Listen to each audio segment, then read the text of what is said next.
السلام علیکم ورحمۃ اللہ وبرکاتہ۔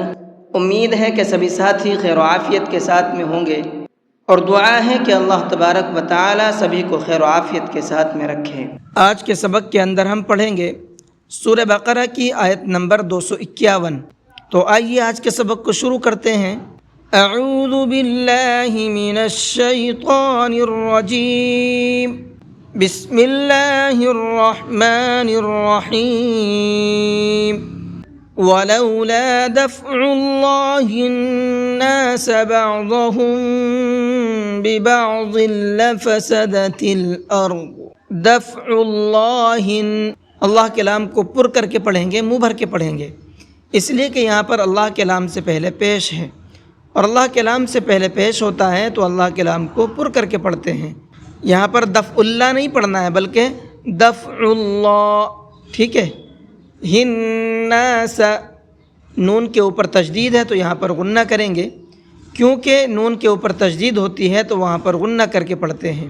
بعضهم، یہاں پر غنہ کر کے پڑھیں گے، ساتھ میں اخفا بھی کریں گے، اس لیے کہ یہاں پر میم ساکن کے بعد میں با ہے، اور تجوید کا ایک قاعدہ یہ ہے کہ میم ساکن کے بعد میں اگر با آتا ہے تو وہاں پر غنہ اور اخفا دونوں کر کے پڑھا جاتا ہے۔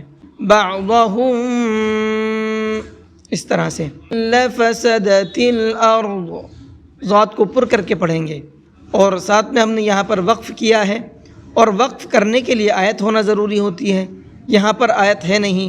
تو ایک چیز اور سمجھ لیجئے کہ جب آیت لمبی ہوتی ہے اور وہاں تک ہمارا سانس کا پہنچنا مشکل ہوتا ہے تو کہیں پر بیچ میں آیت کر کے پھر پیچھے سے لوٹا کر کے پڑھتے ہیں۔ تو یہاں میں نے آیت کر لی ہے، اب یہاں پر پیچھے سے لوٹا کر کے پڑھیں گے۔ لفسدت الارض ولكن اللہ ذو فضل علی العالمین۔ ولكن، یہاں پر بھی نون کے اوپر تشدید ہے تو یہاں پر بھی غنہ کریں گے، اور اللہ کے لام کو یہاں پر بھی منہ بھر کے پڑھیں گے۔ یہاں پر اللہ کے لام سے پہلے زبر ہے، اور اللہ کے لام سے پہلے زبر ہوتا ہے تو وہاں پر بھی اللہ کے لام کو پر کر کے پڑھتے ہیں۔ ذو فضل، ذات کو پر کر کے پڑھیں گے۔ تلک آیات اللہ نتلوها علیک بالحق۔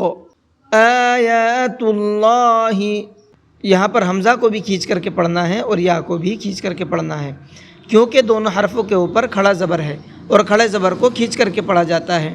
اور اللہ کے لام کو یہاں بھی منہ بھر کے پڑھیں گے، یہ قاعدہ ابھی میں نے آپ کو اوپر بتایا ہے۔ علیک، عین کو حلق سے نکال کر کے پڑھیں گے، علیک نہیں پڑھیں گے اس کو، بلکہ علیک بالحق۔ یہاں پر ہا ہے، ہا نہیں ہے، ہا اور ہا دونوں میں فرق ہوتا ہے، تو یہاں پر ہا نکالنا ہے، بڑا ہا ہے، اور قاف کو پر کر کے پڑھیں گے، اور ساتھ ساتھ ڈبل کر کے پڑھیں گے کیونکہ قاف کے اوپر تشدید ہے۔ وَإِنَّكَ لَمِنَ الْمُرْسَلِينَ، نون کے اندر یہاں پر بھی غنہ کریں گے، اور مرسلین کے اندر را کو پر کر کے پڑھیں گے۔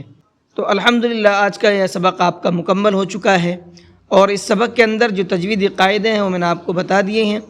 آپ ان تمام قاعدوں کو دھیان میں رکھ کر کے جس طرح سے میں نے بتایا ہے اس طرح سے پڑھنے کی کوشش کیجیے، انشاءاللہ بہت اچھی طریقے سے قرآن کریم کو پڑھنا سیکھ جائیں گے۔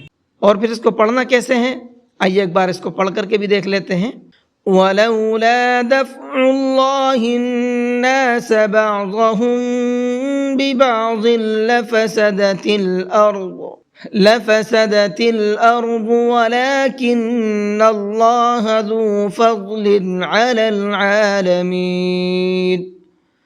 تِلْكَ آیَاتُ اللَّهِ نَتْلُوهَا عَلَيْكَ بِالْحَقِّ وَإِنَّكَ لَمِنَ الْمُرْسَلِينَ۔